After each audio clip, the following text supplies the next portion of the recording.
बच्चों, आज का टॉपिक है हमारे उपयोगी पदार्थ। तो आज का पाठ हम लोग शुरू करते हैं।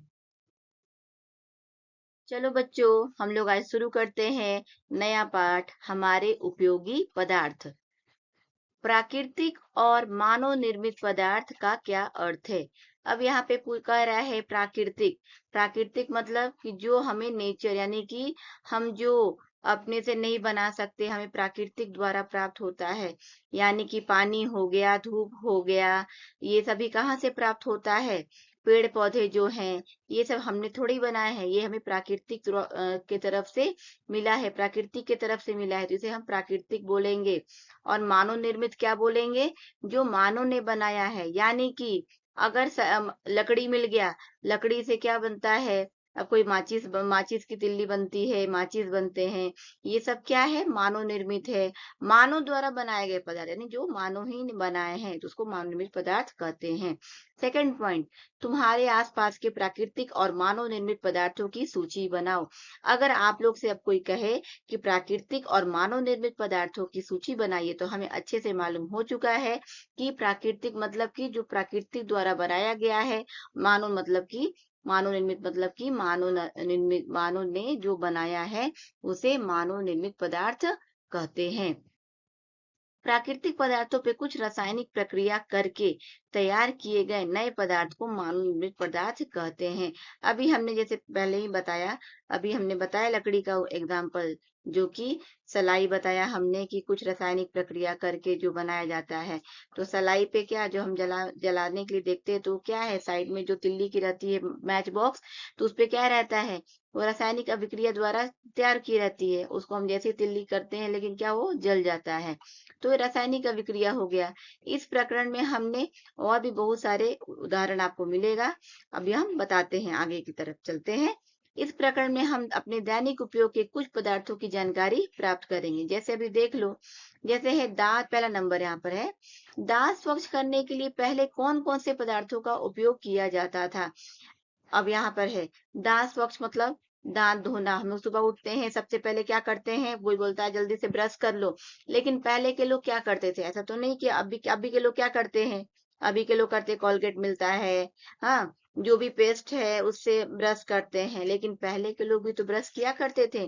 तो कैसे करते थे पहले के लोग? यहाँ पे देखो, पहले के लोग जैसे दातुन, अभी गांव में जो लोग होंगे, गांव के तभी बताएंगे कि दातुन से हम लोग ब्रश करते थे। अब दातुन क्या का होता था? लकड़ी का होता था। लकड़ी यानी किस चीज का?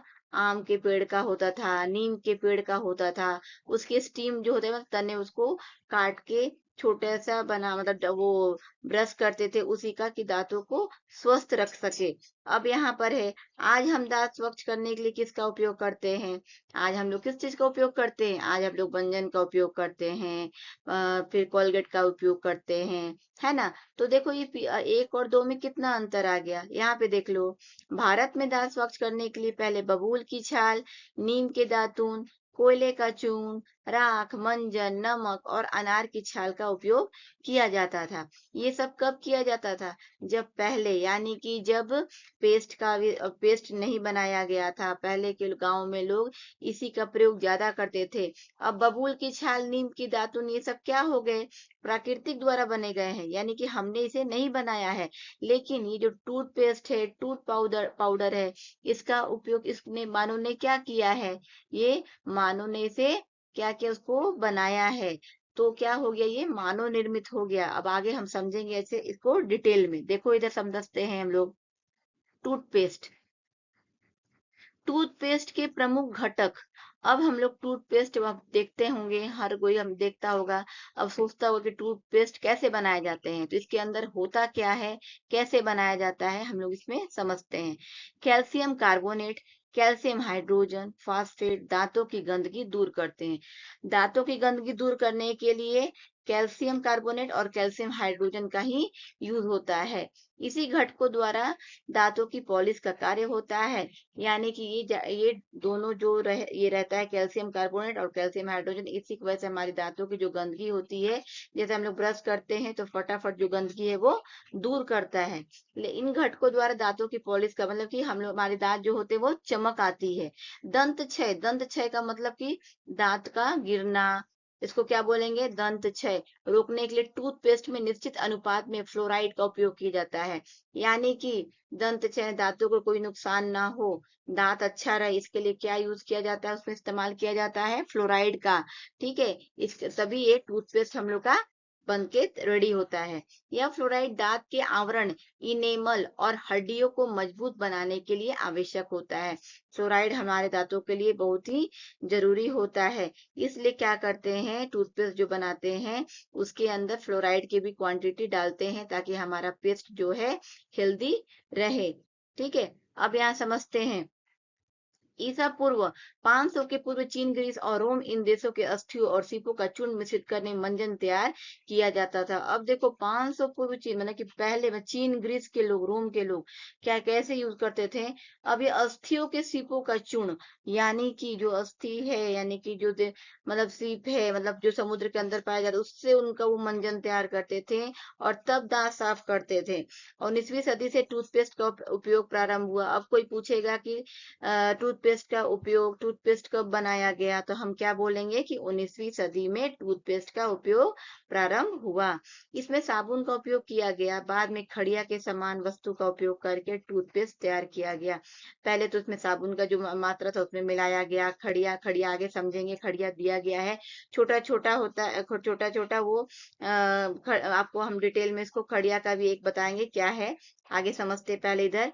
सन 1873 में विश्व का सर्वप्रथम व्यापारिक टूथपेस्ट कोलगेट कंपनी ने न्यूयॉर्क शहर में तैयार किया। देखो एक जीके हो गया, यानी 1873 में व्यापारिक टूथपेस्ट ने क्या किया था, कोलगेट कंपनी का न्यूयॉर्क शहर में तैयार किया, तब से हम लोग को कोलगेट मिलने लगा। अब चलते नेक्स्ट स्लाइड। अब यहाँ देखो बच्चों, टूथपेस्ट और टूथ पाउडर में उपस्थित फ्लोराइड कहाँ से मिलता है। अब यहाँ पे आते हैं हम लोग, देखो पहले यहाँ पे पूछ रहा है, क्वेश्चन कर रहा है, तो हमें फ्लोराइड कहाँ से मिलता है। तो फ्लोराइड पौधे, जानवरों और कुछ प्राकृतिक जल से हमें जो मात्रा में था उससे हमें फ्लोराइड प्राप्त होता है। फ्लोराइड हमने पहले भी समझाया भी कि फ्लोराइड दांतों के इनेमल और हड्डियों के निर्माण पर लाभकारी प्रभाव डालता है। तो फ्लोराइड का हमें पता चला कि फ्लोराइड कहाँ से मिलता है। ठीक है, अब यहाँ देखो, टूथ पाउडर टूथपेस्ट के आवरण के ऊपर की विविध जानकारी को, नोटों को चर्चा करो। ठीक है, तो इसमें क्या है, हम लोग अपने पहले एक चर्चा के लिए नोट बनाएंगे और नोट के लिए फिर हमें क्या आप करोगे, मुझे कमेंट करो, कमेंट भेजोगे, फिर उसके बाद में उसको देखूंगी, फिर मैं वैसा ही रिप्लाई आपको दूंगी। ओके, चलो अब यहाँ पे मैं देखती हूँ। अपमार्जक डिटर्जेंट किसे कहते हैं। अपमार्जक शब्द का अर्थ स्वच्छ करना होता है, यानी कि स्वच्छ मतलब साफ करना। इस आधार पर स्वच्छ करने वाला और मैल हटाने वाला पदार्थ अपमार्जक कहलाता है। यानी कि गंदगी को हटाना अपमार्जक है, डिटर्जेंट से।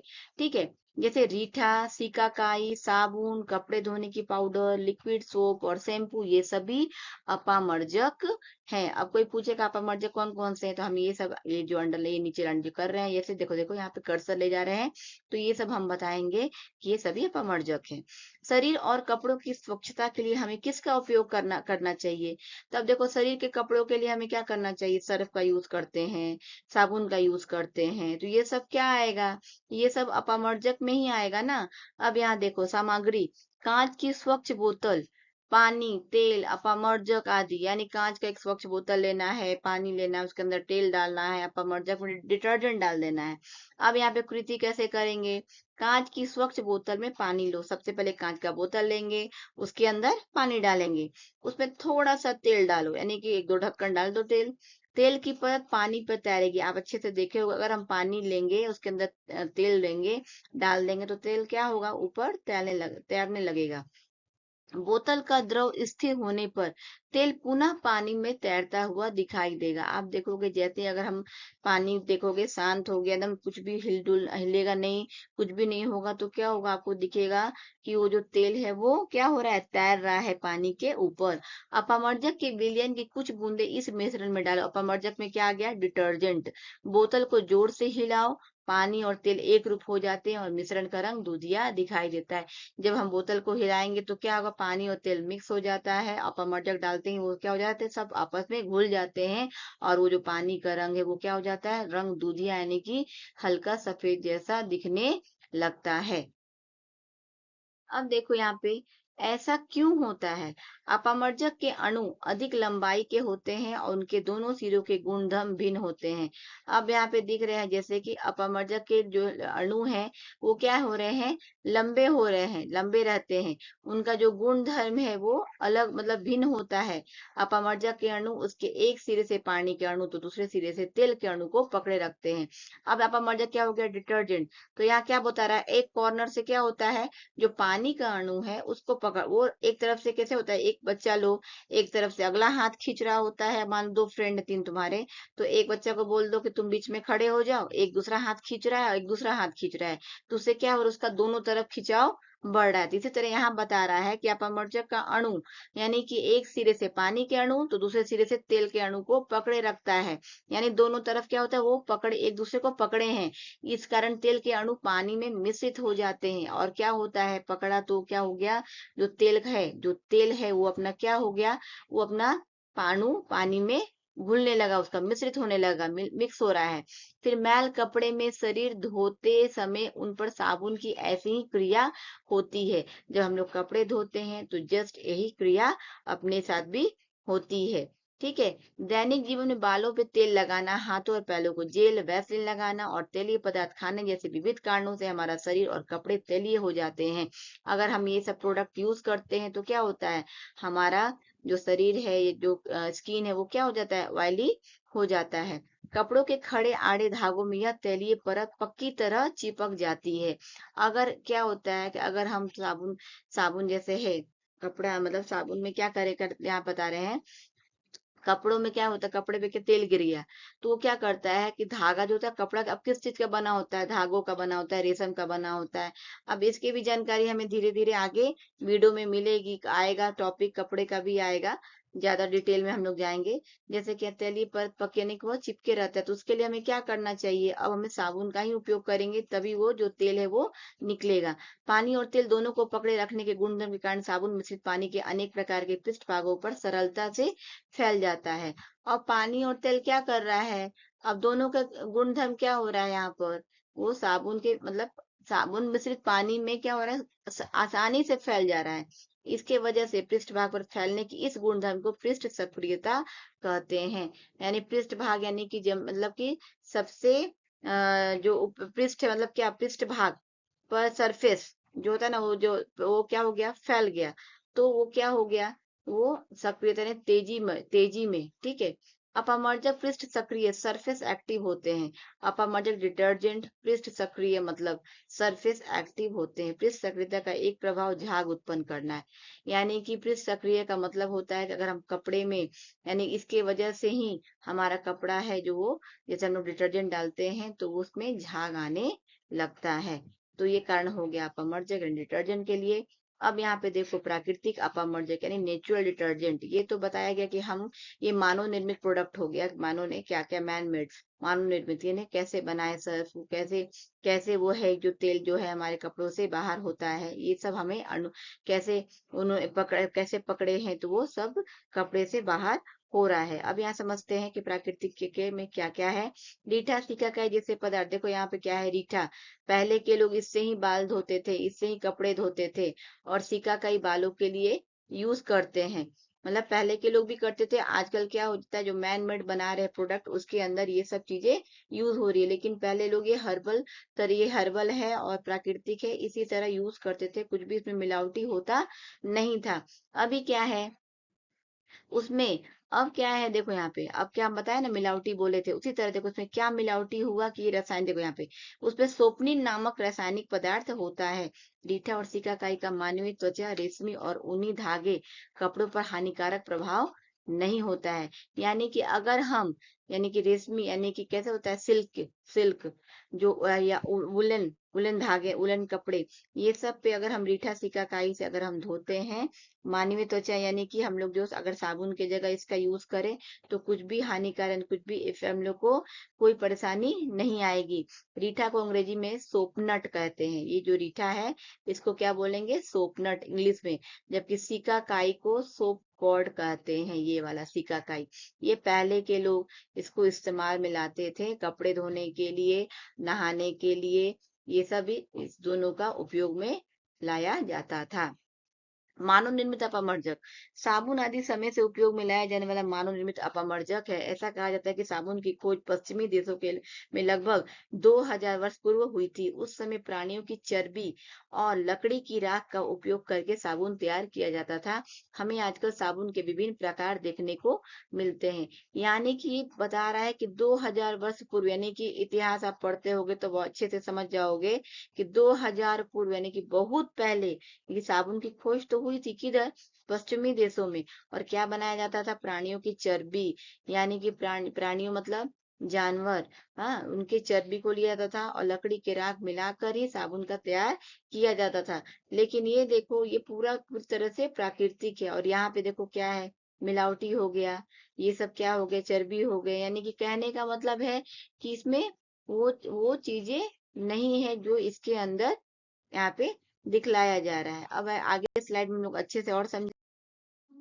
अब यहाँ पे देखो, साबुन के प्रकार। कठोर साबुन का उपयोग कपड़े धोने के लिए किया जाता है। यह तेलाम्ल का सोडियम लवण होता है। आपका कठोर साबुन साबुन का उपयोग कपड़े धोने में करते हैं, और मृदु साबुन का उपयोग स्नान के लिए किया जाता है। कोई पूछेगा कि कपड़े धोने के लिए कौन सा साबुन, तो कठोर साबुन, और नहाने के लिए कौन सा साबुन, तो मृदु साबुन। ये अपना आप चाहे तो अंडरलाइन कर सकते हो। यह तिलाम्ल का पोटासियम लवण होता है, इसकी वजह से हमें जलन नहीं होती है। कुएं या नलकूप में कठोर पानी के साबुन का झाग उत्पन्न न होने के कारण तलछट तैयार होती है, जिसके कारण अपमर्जन करने का साबुन का गुणधर्म नष्ट हो जाता है। अब कुएं और नदी में अगर हम कपड़े धोने जाते हैं तो वहां पे क्या होता है, झाग उत्पन्न नहीं होता है, और क्योंकि वहां पे पानी का जो है, वहां पे जो यहाँ पे बता रहा है कि साबुन का जो गुणधर्म है वो नष्ट हो जा रहा है। यहाँ पे देखते हैं संश्लेषित अपमर्जन, सिंथेटिक डिटर्जेंट। साबुन का स्थान अब मानव निर्मित संश्लेषित अपमर्जनों के ले लिया है। इन अपमर्जनों के निर्माण की अनेक विधियां हैं। अब बता रहा है कि यहाँ पे साबुन का उपयोग जो स्थान था, यानी हम बताए थे पहले भी, रीठा सिकाकाई का ये जो भी था, ये सब क्या था, प्राकृतिक निर्मित था। लेकिन अब क्या हो रहा है, मानव ने निर्माण कर दिया है।